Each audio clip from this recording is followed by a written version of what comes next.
Hello friends, welcome to Adobe XD Video Tutorials series. In the previous video tutorials, we understood what is Adobe XD and what is it used for, how to create and view Adobe XD documents, Adobe XD user interface overview, how to create and manage artboards in Adobe XD. In this video, we understand line tool, we understand line tool properties, we understand how to work with lines in Adobe XD. You can see in the toolbar we have here the line tool. Just click and drag on the artboard to create a line. Once you create a line, you can go to the property inspector window and modify its properties. You can see in the transform section we can change the width of the line, we can also change the height of the line.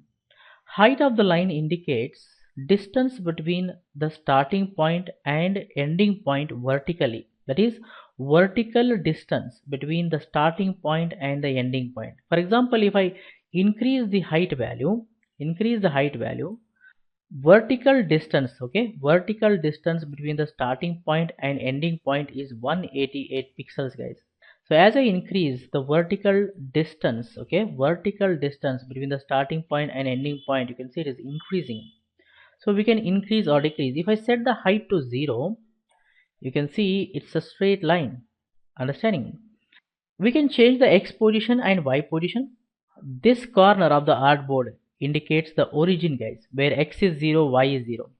If I say X is 0, you can see the line, the starting point is touching the left edge. If I say Y 0, it is exactly at the origin, guys. Okay. If I increase the X value, it's moving to the right side. If I increase the Y value, it's moving down. You can see that.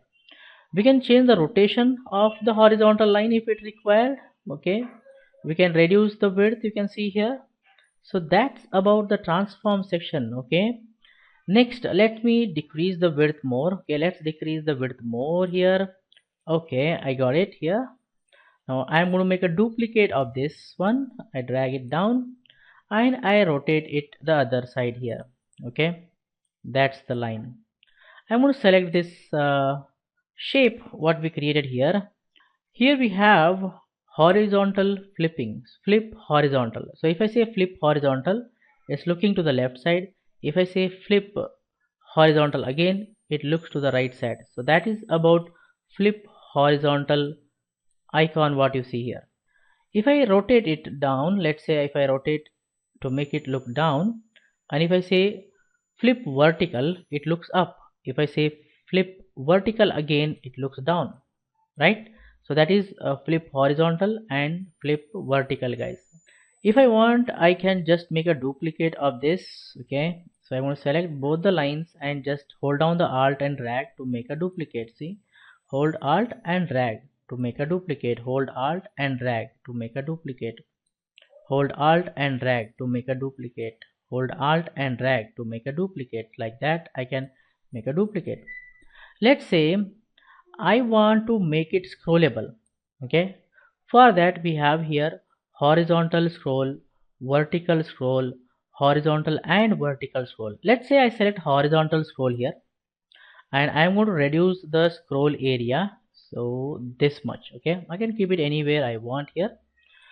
Now this area outside whatever is there is masked actually, but if I click on the play button, we can horizontally scroll, guys.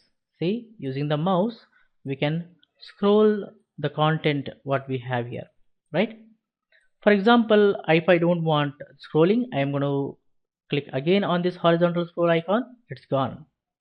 I am going to rotate it vertically, so let's place it vertically like this, and I say vertical scroll. So this time I am going to make it vertically scroll instead of horizontal scroll. If I click on the play button, now we can scroll vertically, right?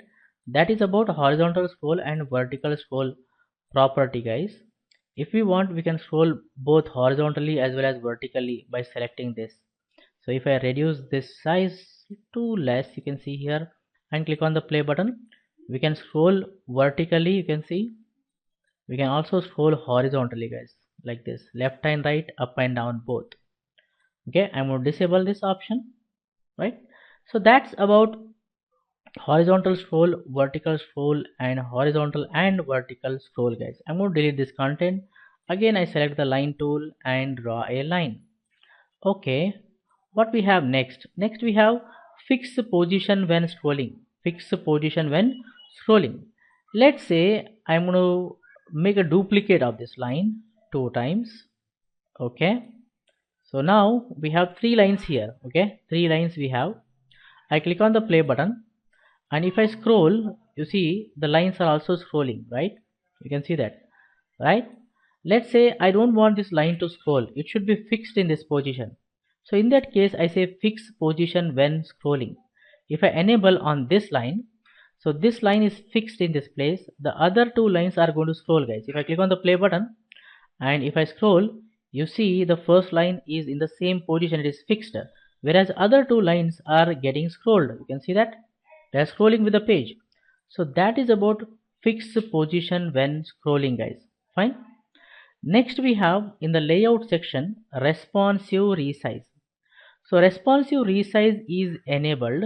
Okay, let's see how is it set up. Auto setup. If I click on the manual, it shows the properties here.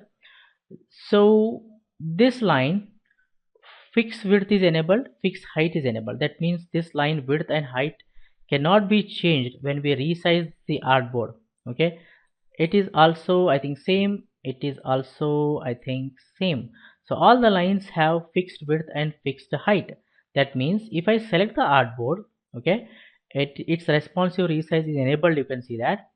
If I reduce the width, okay, if I reduce the width, only the position is getting switched, only the position is getting changed, whereas the width is not getting changed here. You can see that the width of the lines is same. You can see the width of the lines is same.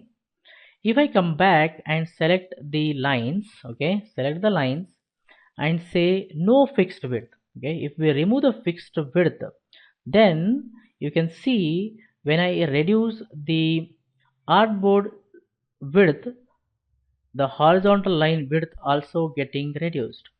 If I increase the artboard width, the horizontal line width also going to be increased. So that is responsive resize, guys. What we call it as a responsive resize. So when you are designing responsive user interface, this option is very handy and useful, guys. You have to understand this. Let's say okay, we are making the width to change, and also we want the position should be fixed. Okay, from the left hand side it should maintain this distance, from the top it should maintain this distance. So we can simply click here, fix left, fix top. So what happens with this case is if we reduce the width of the artboard, of course the width of the line reduces, but the position change you don't find. You see, there is no change in the position, it is just maintaining that distance, whereas other two are not maintaining the same distance, the original distance they are not maintaining. You can observe that, right? And you can see that it is highlighting with the lines, that it is telling that this line is horizontally, that is from the left fixed and from the top fixed. You can see there are 2 lines are appearing, right? So that is about responsive resize, which is again, as I told, very useful option, guys, while designing responsive user interface. We'll discuss more about them with the real-time applications later. Okay, next in the appearance section, we can change the opacity of the line. You can see we can increase or decrease the opacity, 100% to 0%, 0% to 100%. We also have the blend mode. Let's say I have, let's say I change the color of this horizontal line here, that is the line, by saying it to red. Okay, let's say it's a red line, and let's increase the thickness of this line. Okay, we can increase or decrease the thickness here. See, we can increase or decrease the thickness of the line.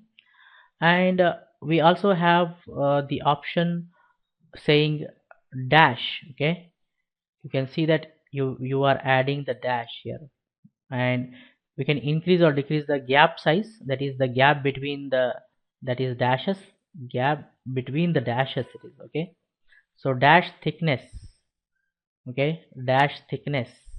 This indicates dash thickness. This indicates the horizontal line thickness, and gap indicates the distance between the dashes, guys.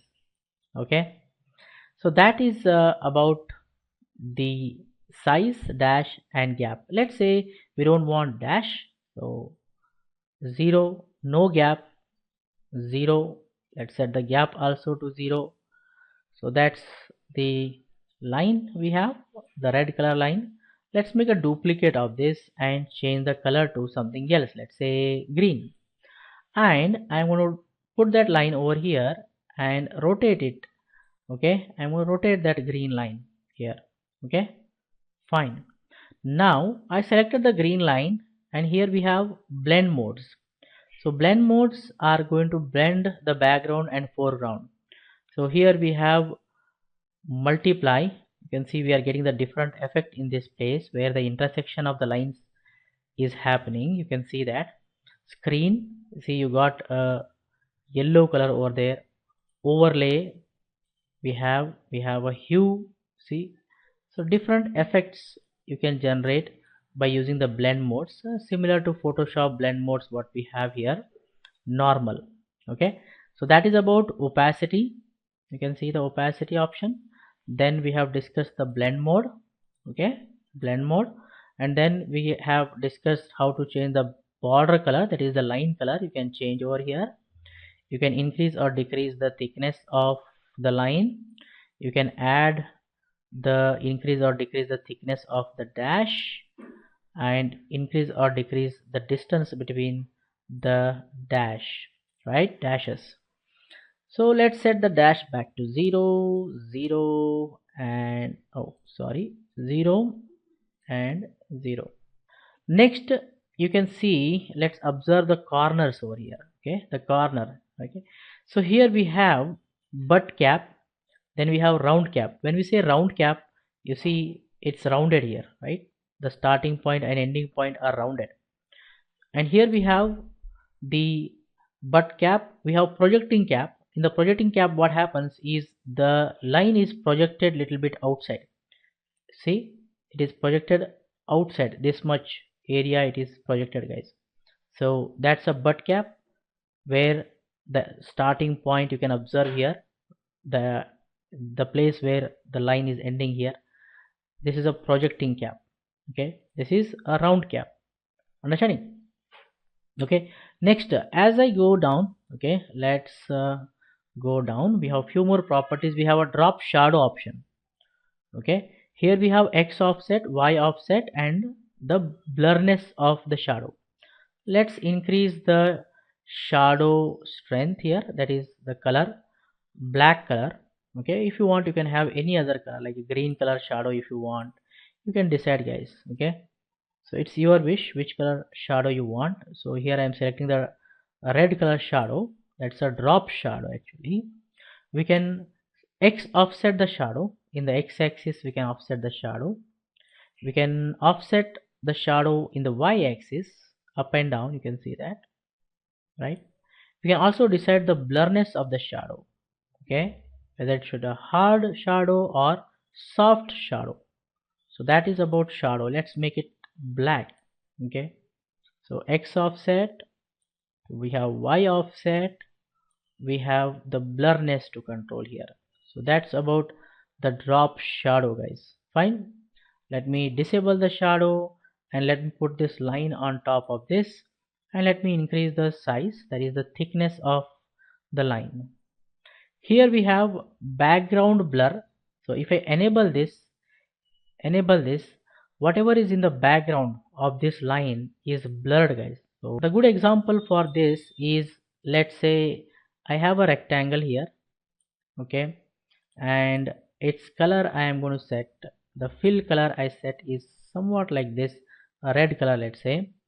And on top of that I am going to draw a ellipse. Okay, I have drawn an ellipse here, and let's change its color to something else. Let's say the greenish color or something. I'll choose here. Now I selected this shape, and if I say background blur, see, it is going to make the background blur. Okay, anything is in the background of this ellipse shape is blurred out. So you can see the in the background we have this red rectangle. Everywhere it is sharp, but in this place you can see it is blurred out. So we can decide the amount of blurriness. So we can increase or decrease the amount of blurriness. We can increase or decrease the brightness of the that blurriness. You can increase or decrease the opacity of the shape itself. You can see, right? If you want, you can also have object blur. So object blur is going to blur out the selected object. Okay, object blur blurs out the selected object. Okay, we can decide the amount of blurriness also. Whereas background blur, what it does, it blurs out anything which is behind the selected object. Okay, anything which is behind the this is our selected object. Okay, anything which is behind the selected object is going to be blurred out. Okay, that's the difference between background blur and the object blur, guys. I hope it's clear to you. Okay, so let's come back to the line tool and select it. Okay, let's select it. Yeah, that's it. That's all about the line tool properties, guys. I hope you guys have clearly understood all the properties. I suggest you to watch this video 1 or 2 times and experiment. Try creating different lines. You get more clear idea, guys. In the upcoming video tutorials we discuss more about Adobe XD. For this video tutorial, this much is enough, guys. If you like this video, hit the like button and share with your friends so that everyone will get benefited. For more benefits and be up to date, do not forget to subscribe to our YouTube channel. Keep learning, keep designing, keep sharing. Thank you, guys. Thank you very much. See you in the next tutorial.